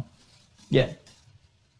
Jadi kadang-kadang merasakan di musim dingin, malamnya lama, siangnya sebentar, ya, musim semi seimbang, musim panas, siangnya lama, malamnya kemudian bisa lebih singkat. Disitulah keadilan Allah Subhanahu wa Ta'ala. Bisa dibayangkan kalau masih mengacu kepada penanggalan yang sifatnya mengacu kepada matahari, maka bagian wilayah yang dapat musim panas saja selamanya, kan? Yang masa musim dingin selamanya. Di kita alhamdulillah di Indonesia, karena di garis khatulistiwa, kan? Khatulistiwa itu dari bahasa Arab loh, khatul istiwa, ya. Ketika disusun secara geografis itu ditetapkan, ya, khatul istiwa. Karena kita berada di garis di ekuator itu, maka terasanya seimbang saja semua, kayak musim semi semua. Ya, jadi nggak ada terlalu panas berlebihan, nggak ada terlalu dingin berlebihan, dan seterusnya. Tapi di tempat-tempat lain, ada yang dingin ya dingin luar biasa, panas ya panas. Hikmah Allah menjadikan Ramadan berdasarkan pada penanggalan Hijriyah itu, ya, acuannya kepada nanti bulan untuk penetapan bulan-bulan, perubahan fase hilal, untuk memberikan hikmah bahwa terjadi pergantian rasa di setiap suasana sehingga ibadah terasa menyenangkan dan nyaman. Tapi penetapan kata Ramadan ini bukan hanya menunjuk kepada bulan ke-9 dalam tatanan masyarakat Arab pada masa itu yang dilestarikan pada masa Islam, tapi juga memberikan kesan yang dalam secara metafor. Nah, ini yang akan mengantarkan kita pada ujung pembahasan di kesempatan pagi kali ini. Perhatikan baik-baik. Ini yang mahal. Karena kalau kita hanya membahas tentang urutan tanggal di bulan, selesai. Apa Ramadan? Bulan ke-9, selesai. Atau kita bahas sejarahnya, tuntas.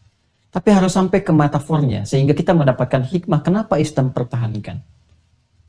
Karena ternyata dipertahankan dalam penanggalan kalender Islam ini, sejak di masa Islam ditetapkan nanti pilihan menggunakan hijrah, tahunnya hijrah, dari musyawarah yang diusulkan oleh Sayyidina Ali bin Abi Thalib radhiyallahu ta'ala anhu untuk penamaan, ya, tahunnya hijriyah. Terlepas dari itu, bulannya sudah ada, namanya sudah ada. Kenapa nama-nama ini dipertahankan dalam Islam? Karena secara metafor, secara majazi, kias, nama ini punya keserasian makna dengan nilai-nilai keislaman.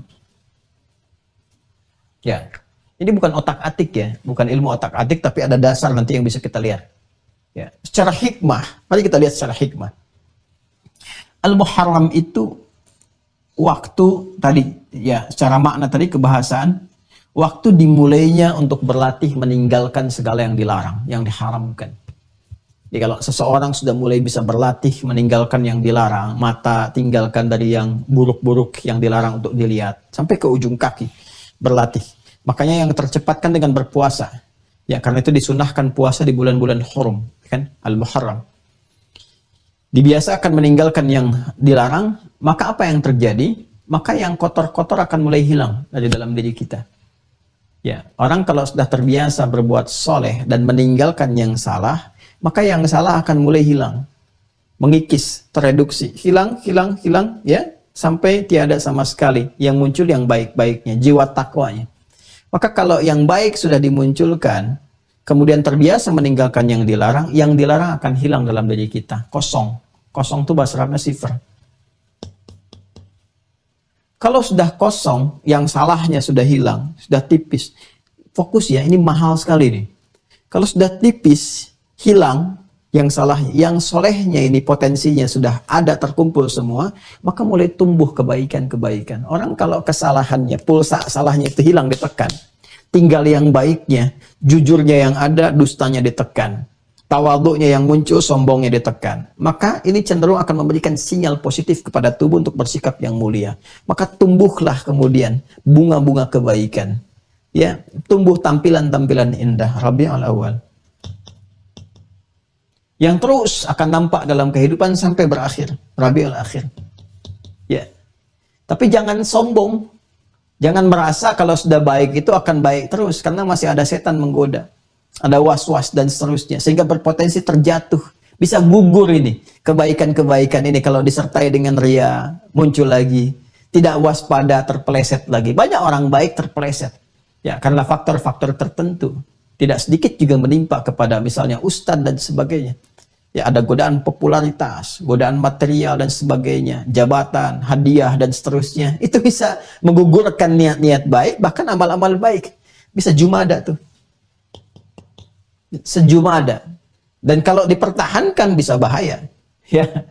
Nah, tapi kalau orang pernah salah pun, pernah gugur, ya jangan kemudian larut dalam kesalahan. Cuma iblis yang larut dalam kesalahan dan tidak mau tobat. Dia balik. Ya. Karena kenapa? Karena Allah Maha Agung memberikan kesempatan untuk mengoreksi kembali. Mempelajari lagi. Karena itu bulan ke-7 Rajab. Kembali dengan sifat Muharram. Sifat Al-Muharram. Ada latihan lagi, memperbaiki lagi dan seterusnya. Dalam latihan ini kita mencari petunjuk-petunjuk. Harapan-harapan yang bisa menumbuhkan kembali hati kita yang kering menjadi subur kembali. Karena itu dalam Islam seringkali diilustrasikan wahyu yang turun itu seperti air. Seperti air turun dari langit menggemburkan kembali tanah yang kering, wahyu turun dari langit menggemburkan kembali hati yang kering. Ya, Sya'ban dalam konteks masyarakat pada masa itu secara sosiologis, antropologis mereka mencari air, dalam konteks keislaman mencari bekal untuk persiapan. Ya, belajar Quran lagi, belajar ibadah lagi dan sebagainya. Yang puncaknya berada di Ramadan. Kalau dulu Syawal, orang-orang meningkat untuk datang berkunjung ke Ka'bah, ke Mekah dan sebagainya, maka Syawal dipertahankan untuk memberikan korelasi makna dengan Ramadan. Kalau orang-orang terbiasa berlatih dengan baik saat Ramadan, maka boleh meningkat ketakwaannya. Ya, boleh meningkat kebaikannya. Pasca Ramadan, orang yang berhasil puasanya, dia meningkat kedekatannya dengan Allah. Dipertahankan makna ini. Sehingga apa yang terjadi? Ya, dia tinggal menikmati itu, duduk-duduk santai sampai datang maut menjemput dengan panggilan yang indah, ya ayat Tuhan nafsul mutmainnah. Dan puncaknya dia mendekat kepada Allah. Ya, bertakarrub. Kan takarrub yang paling utama itu ketika diakumulasikan dalam haji. Di Arafah dia kenal dirinya, dia kenal penciptanya, dia memperbaiki diri sampai muncul puncak kesempurnaan yang disebut dengan birrun, melekat jadi mabrurun. Wal hajjul mabrur laisa lahul jazaa illal jannah. Kalau orang sudah terbiasa meningkatkan kebaikan, konsisten sampai pulang dalam keadaan yang santai, yang enak, maka laisa lahul jazaa illal jannah. Itu gambaran metafornya. Ya, itu saya bahas pendekatan hikmah. Jadi kalau dilihat hikmah dari sudut pandang fikih ya nggak akan nyambung. Ya. Jadi ada pendekatan kebahasaan, di bahasa juga ada makna, ada sudut pandang fikih, semua ada cabang ilmunya tersendiri. Jadi membahas satu ilmu harus dengan perangkatnya. Jangan sampai kita bahas pendekatan misalnya fikih dengan menggunakan pendekatan hikmah. Ya, itu rata-rata tidak akan tersambung. Ya, dengan cepat, kecuali ada lompatan-lompatan tertentu yang bisa memahamkan itu semua. Nah ini yang mau saya katakan. Ya, karena itulah bulan ke-9 Ramadan, kenapa disebut dengan Ramadan dipertahankan?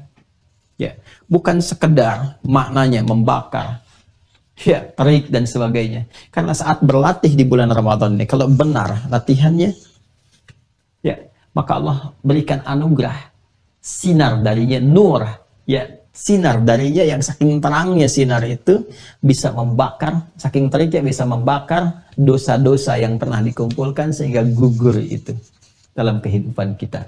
Inilah makna Ramadan ketika dipertahankan, diperkenalkan kepada kita, bukan hanya menunjuk waktu bulan ke-9 kita puasa, tapi ada makna di balik kata ini, sesuatu yang membakar, yang terik, yang panas. Kata para ulama, makna majazi dari kata Ramadan ini memberikan kesan kalau benar Anda puasanya, serius puasanya, maka Allah turunkan cahaya yang panas, yang terik untuk membakar dosa-dosa yang pernah dikerjakan selama berkehidupan. Itu yang dimaksud dalam Sahih Al-Bukhari.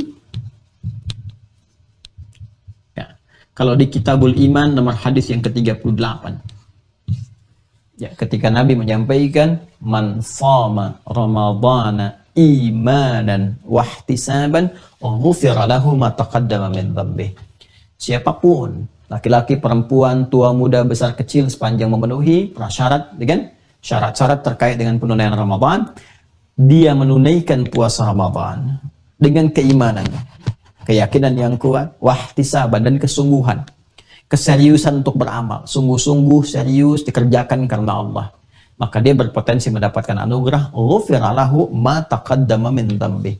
Di hari dia berpuasa itu, kalau benar amalnya, ya kan, serius, ya, maka apa yang terjadi? Benar amalnya, sungguh-sungguh dilakukan karena Allah, maka semua yang terkait dengan dosa-dosanya, itu segala yang terkait dengan dosa-dosanya berpotensi ghufira lahu, berpotensi diampuni oleh Allah Subhanahu wa taala. Datang cahaya Allah menggugurkan, membakar semua dosa-dosa yang pernah dikerjakan. Itulah yang disebut dengan Ramadan. Jadi apa artinya Ramadan? Ramadan adalah waktu memulai ibadah puasa. Ramadan bulan ke-9 dalam urutan bulan-bulan Hijriah. Ramadan yang dulunya menghadirkan kesan membakar, panas, terik, maka kini membawa kesan bahwa siapapun yang serius, sungguh-sungguh mengerjakan puasa, berpotensi mendapatkan ampunan dari Allah yang membakar semua dosa-dosa dengan terik panas yang dibawa itu. Ya, walaupun memang saat Ramadan seperti kita merasakan terik, panas, ada kehausan, ada lapar dan sebagainya, tapi itu proses yang memberikan gambaran metafor, diserap dalam dunia spiritual dan menghasilkan anugerah pahala ampunan dosa terindah yang mampu untuk dimiliki. Nah, tinggal pertanyaannya, bagaimana cara puasa yang berRamadan itu? Gitu kan? Bagaimana cara puasa yang benar itu yang bisa menggugurkan dosa, melahirkan pahala dan sebagainya. Tinggal kita masuk pada turunan. Bagaimana pedoman puasanya, apa syarat-syaratnya, apa ketentuannya, apakah orang dulu pernah mengerjakannya, siapa orang dulu yang pernah diberikan tawaran untuk mengerjakan itu semua. Nah, itu bahasanya di pertemuan yang akan datang, insya Allah. Ya, jadi ini dulu yang kita bahas di pertemuan saat ini. Ya, seperti biasa. Ya, awal-awal kita membahas dan ujungnya baru kita paham kemana arah pembahasan ini. Itu tidak ada masalah. Jadi insya Allah kita belajar pelan-pelan. Jadi nanti Anda juga bisa menyusun, bikin bagan, ya, puzzle-nya dan seterusnya, sehingga bisa lebih memahami apa yang diulas. Insya Allah apa yang kita terangkan akan mengiringi perjalanan ibadah kita. Bila Allah menghendaki sesuai ajal yang telah ditetapkan sampai ke bulan Ramadan, alhamdulillah, semoga sampai kita ke tujuan dengan baik. Tapi saya penting ingatkan juga teman-teman, menutup kajian kita di kesempatan pagi kali ini, bahwa biasanya masuk Rajab dengan Sya'ban itu ada aja orang baik yang berpulang sesuai ajal. Yang ajalnya memang berada di situ, ditetapkan, Allah sudah tetapkan jauh sebelumnya. Ya, tapi ada kesan yang muncul kepada kita. Saya seringkali mengatakan di beberapa kesempatan bahwa seringkali kita dapati orang baik berpulang di bulan Rajab atau Sya'ban untuk memberikan kesan bahwa boleh jadi menurut Allah orang ini sudah baik. Ya, kemuliaannya sudah banyak. Dosanya sudah tertutupi dengan pahala-pahalanya. Sehingga sesuai ajal dia tidak mendapati Ramadan karena sudah cukup kebaikannya. Ya, barangkali kita masih membutuhkan Ramadan itu. Ya, kita masih membutuhkan ampunan-ampunan itu, karunia itu. Jadi, ya dipersiapkan dari saat ini. Kalau Allah sudah memberikan Ramadan yang ke-40, yang ke-50, yang ke-60 dalam kehidupan, dan belum mampu kita manfaatkan juga, berapa Ramadan lagi yang dibutuhkan untuk menggugurkan dosa-dosa yang dimiliki. Sedangkan kita pribadi saat ditanya merasakan bahwa kita masih punya dosa. Ya, jadi kalau sadar masih punya dosa, bersiap dengan baik, persiapkan sehingga saat masuk Ramadan, insya Allah Allah berkenan mengampuni dan menggugurkan dosa-dosa yang dihadirkan dalam berkehidupan. Saya kira itu yang disampaikan. Apa yang kita bahas telah saya uraikan juga ya, umumnya di buku di sini, Anda bisa lihat nanti ya. Dan bagi yang bertanya, insya Allah hari ini kita informasikan kepada percetakan untuk dicetak kembali dan menyiapkan juga nanti juga dengan buku catatan sehingga bisa dipadukan dan memberi kesempatan bagi yang ingin masuk ke Mira kembali. Nanti kita insya Allah akan perbanyak.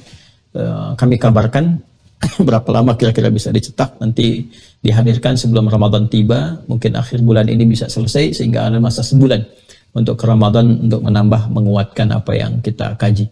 Itu yang bisa kita bahas di kesempatan kali ini. Terima kasih telah bergabung dengan pertemuan kita di hari ini.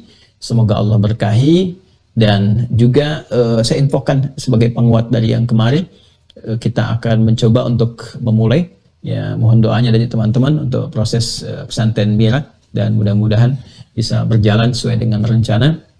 Masih terbuka, saya belum ambil video untuk terbuka, baru disampaikan sekilas-sekilas saja. Ya, untuk teman-teman berwakaf dipersilahkan. Sekali lagi saya tidak meminta donasi. Ya, saya tidak meminta donasi, saya hanya memberi peluang bagi Anda kalau mau ngambil bagian ibadah. Karena kalau sudah selesai, saya tipikalnya begitu.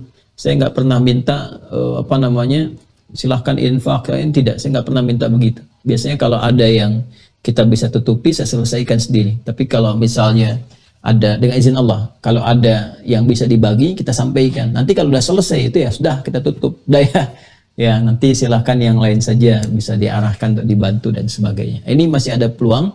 Ya, ada yang sudah mengambil untuk masjid, ada yang sudah mengambil untuk air. Ya, ada juga yang bergerak ke asrama, ada juga yang bersama-sama ya berhimpun. Kita tidak akan pernah melihat kepada berapa yang dikeluarkan. Ya, tapi yang dilihat adalah bagaimana Allah menilai keikhlasan kita. Ada saham yang mungkin bisa disimpan di situ untuk membawa kita kepada suasana ringan dalam hisab. Wallahu a'lam dengan keadaan itu, tapi kita bisa berikhtiar sepanjang berkehidupan sehingga tidak mengatakan saat dikuburkan fa asaddaqu aku minas salihin. Ya Allah, berikan kesempatan untuk balik ke dunia supaya aku bisa memperbanyak amal kebaikan, memanfaatkan waktu yang sedikit yang Kau berikan. Semoga Allah muliakan kita, memberikan kedamaian pada jiwa kita, menenangkan kehidupan kita, membahagiakan kita dunia dan akhirat, dan meridai apa yang telah dikerjakan sampai kehidupan berakhir. Allahumma taqabbal minna innaka antas sami'ul alim wa tub alaina innaka antat tawwabur rahim. Rabbana atina fid dunya hasanah wa fil akhirati hasanah wa qina adzabannar. Allahumma barik lana fi hadzal syahr Rajab ya arhamar rahimin. وبارك لنا في الشهر المقبل شعبان يا رب العالمين وزد تقوانا يا أرحم الراحمين وبلغنا رمضان المبارك يا رب العالمين وصلى الله على سيدنا محمد وعلى آله وصحبه أجمعين وآخر دعوانا سبحانك اللهم وبحمدك نشهد أن لا إله إلا أنت نستغفرك ونتوب إليك والحمد لله رب العالمين. السلام عليكم ورحمة الله وبركاته.